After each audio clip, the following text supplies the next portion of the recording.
Now question 31 का A part देखिए। The probability that it rains today, इस बात की प्रोबेबिलिटी कि आज बारिश होगी वो हमारी है 0.4। इफ इट रेन्स टुडे, यदि आज बारिश होती है, the probability that it will rain tomorrow, तो अगर आज बारिश होती है तो कल बारिश होने की जो प्रोबेबिलिटी है वो 0.8 है।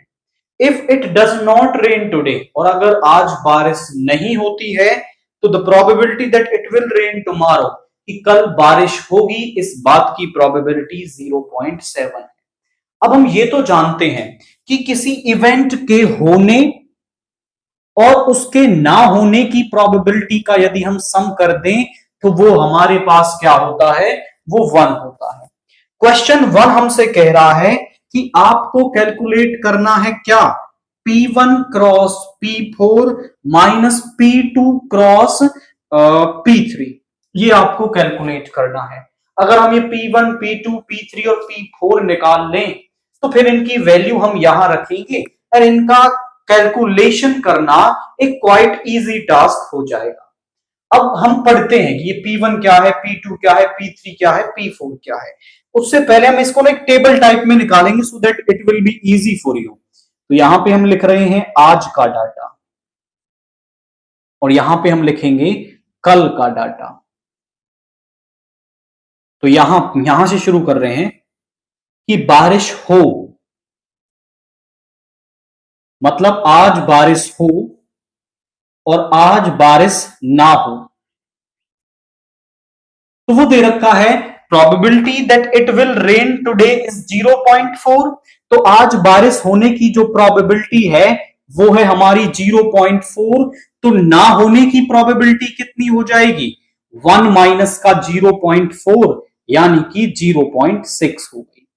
अब सेकंड केस बनता है कि कल कल बारिश होने के दो केस बन रहे हैं। अगर आज बारिश होती है तो, और नहीं होती है तो, मतलब अगर आज बारिश हुई है तो कल बारिश हो या कल बारिश ना हो, इस बात की प्रोबेबिलिटी बतानी है। अब अगर आज बारिश हुई है, if it rains today, the probability that it will rain tomorrow, कि कल भी बारिश होगी, इस बात की जो प्रोबेबिलिटी है वो आपको 0.8 दे रखी है।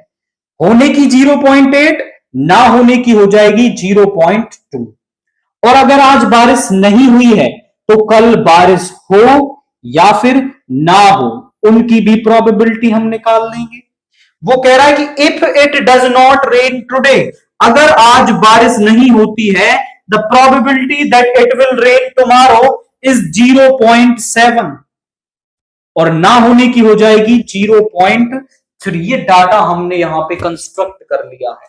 P1 क्या है, denotes the probability that it does not rain today, आज बारिश ना हो, इसको हमने बोल दिया P1। सो P1 हमारे पास आ गया 0.6।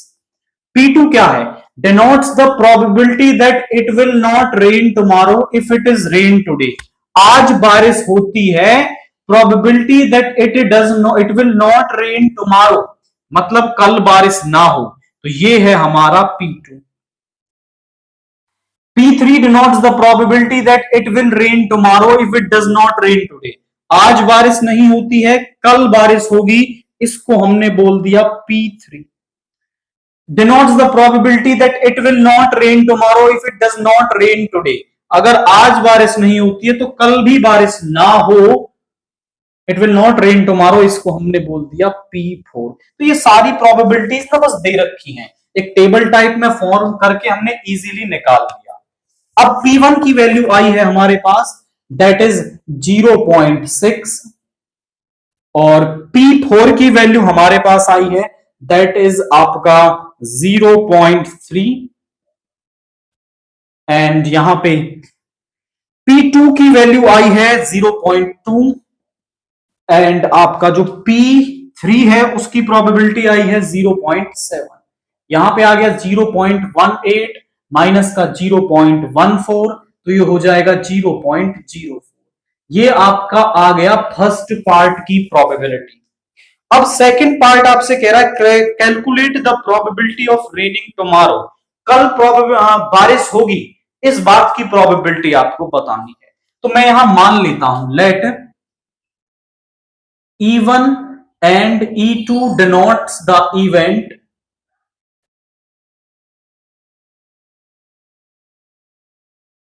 that it rain and do not rain today respectively।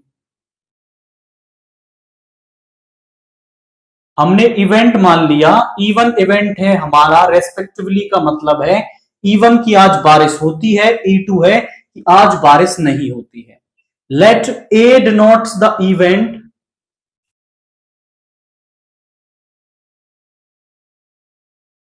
that it rain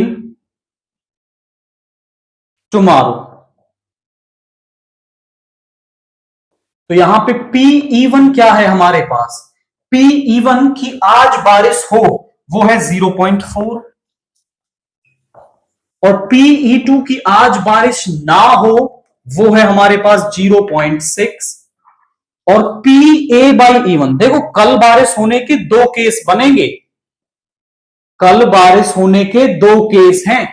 कल बारिश होगी, हो सकता है आज बारिश हो या ना हो, तो आज बारिश हो और कल भी बारिश हो, उस बात की जो प्रोबेबिलिटी है वो है 0.8, ये हमने लिख दी। आज बारिश ना हो और कल बारिश हो, इसकी जो प्रोबेबिलिटी है वो है 0.7 और हम निकाल रहे हैं probability that it rain tomorrow, it will rain tomorrow. इसकी जो प्रोबेबिलिटी है वो हमारे पास क्या आ जाएगी, that will be P-E1 by law of total probability, PA/E1 plus P-E2 into PA/E2, बस वैल्यूज पुट करनी है। दो केस बन रहे हैं, आज बारिश हो तब कल बारिश हो ये 0.8, आज बारिश ना हो और तब भी कल बारिश हो उसका 0.7, वैल्यूज पुट करते हैं। P-E1 है 0.4, PA/E1 है 0.8, PE2 है 0.6 मल्टीप्लाई 0.7, तो ये हो गया 0.32 प्लस 0.42, तो यहां पे आ गया 0.74। तो यहां पे हमारा जो इसकी प्रोबेबिलिटी है वो आ गई है आपकी 0.74। ये दो क्वेश्चंस हमें इस क्वेश्चन के अंदर यहां पे करने।